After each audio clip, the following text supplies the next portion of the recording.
Good morning, students. In this video I am going to explain you about metals and non-metals, a brief introduction about metals and non-metals. Before I get into the lesson, here are some pictures where you need to identify them as metals and non-metals, children. Here are some pictures where you need to identify them as metals and non-metals. Carbon, sulfur, gold, iron, copper. These are the substances where you need to identify them as metals and non-metals. So, very good, children. Carbon is a non-metal, sulfur is a non-metal, gold is a metal, iron is a metal, copper is a metal. Okay, children. So, you identified them as carbon and sulfur are non-metals, gold, iron and copper are metals. Very good. Now, what are these metals and non-metals called as? What are these, whether they are elements or compounds or mixtures? Here is the question where you will be confused whether to which category these metals and non-metals belong to. So, to understand the concept very clearly, you have to learn about the classification of matter, children. So, the question is carbon, sulfur, gold, iron and copper, to which category these belong to? These belong to elements, children.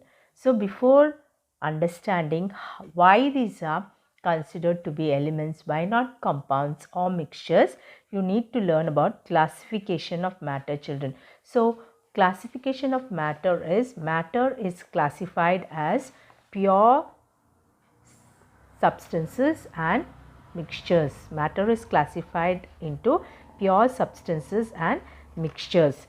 Then again pure substances are classified into elements and compounds, and mixtures are classified into homogeneous mixtures and heterogeneous mixtures. Now, what are pure substances? Pure substances are the substances that has a fixed chemical composition, children. Pure substances are the substances that has a fixed chemical composition throughout. They have a fixed chemical composition, and a pure substance does not have to be a single chemical element or a compound. A pure substance does not have to be a single chemical element or a compound. However, mixtures of various chemical elements or compounds also qualifies as a pure substance. You all understood, children? A pure substance does not need to be a single chemical or a compound.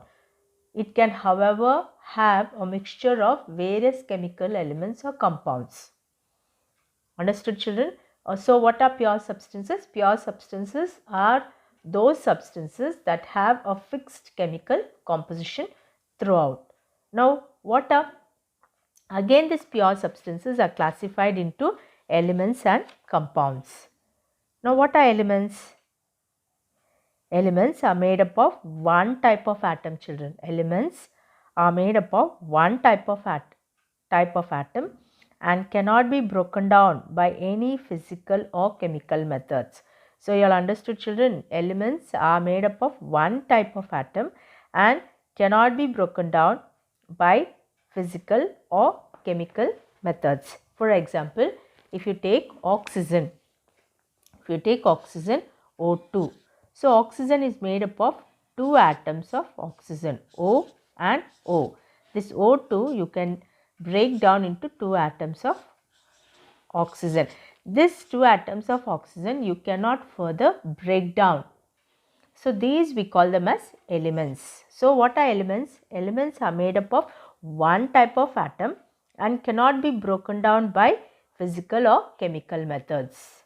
For example, oxygen, even you can take nitrogen, N2, N2, you can break down into N and N. Further, this nitrogen cannot be broken down by any physical or chemical methods. This we call it as what? Elements. Now, what are compounds? Compounds are the substances made up of two or more different kinds of elements chemically combined in a specific ratio. So what are compounds, children? A compound is a substance that is made up of two or more different kinds of elements chemically combined in a specific ratio. For example, if you take water, H2O. So water is made up of 2 atoms of hydrogen and 1 atom of oxygen. So you have 2 atoms of hydrogen, 1 atom of oxygen in the ratio 2:1. So compounds are the substances which are made up of 2 or more elements which are chemically combined in a specific ratio. So you can see here 2 atoms of hydrogen, 1 atom of oxygen. If you can take carbon dioxide, so carbon dioxide is made up of carbon and oxygen in the ratio 1:2. Carbon is having 1 atom and oxygen is having 2 atoms. This we call it as compound. So pure substances are classified into elements and compounds, and mixtures are classified. If you take mixtures are classified into 2 types, that is homogeneous mixtures and heterogeneous mixtures. Heterogeneous mixtures. So what are mixtures? So what are mixtures? A mixture is a combination of 2 or more substances that are not chemically combined. You understood, children? A mixture is a combination of 2 or more substances that are not chemically combined. When 2 or more materials are put together and do not react, if they don't react, they form a mixture. You understood, children? If you take sugar and add in water, and if you stir it, you can see sugar dissolves in water. This is a homogeneous mixture. Homogeneous mixture. So homogeneous mixtures are those mixtures where the substances are well mixed, children. The substances are well mixed or uniform. They are mixed in a uniform composition and properties, but the composition may vary from one sample to another sample. For example, as I told you, you can take sugar in, you can take a glass of water and add sugar and stir it, you get a homogeneous mixture. You can add salt also, homogeneous mixture. Gases in the air is a homogeneous mixture. So homogeneous mixtures are the mixtures which are uniform in composition and properties, but the composition may vary from one sample to another sample. Understood, children? Then what are heterogeneous? Heterogeneous mixtures are the mixtures which have distinct region, which have distinct separate regions, and the composition vary from one part of the mixture to another part. For example, salad dressing. So in salad dressing, we use different type of fruits and vegetables, and you can take a slab of concrete. So in a slab of concrete also you can see 2 different substances are mixed, and you can easily identify them and separate them.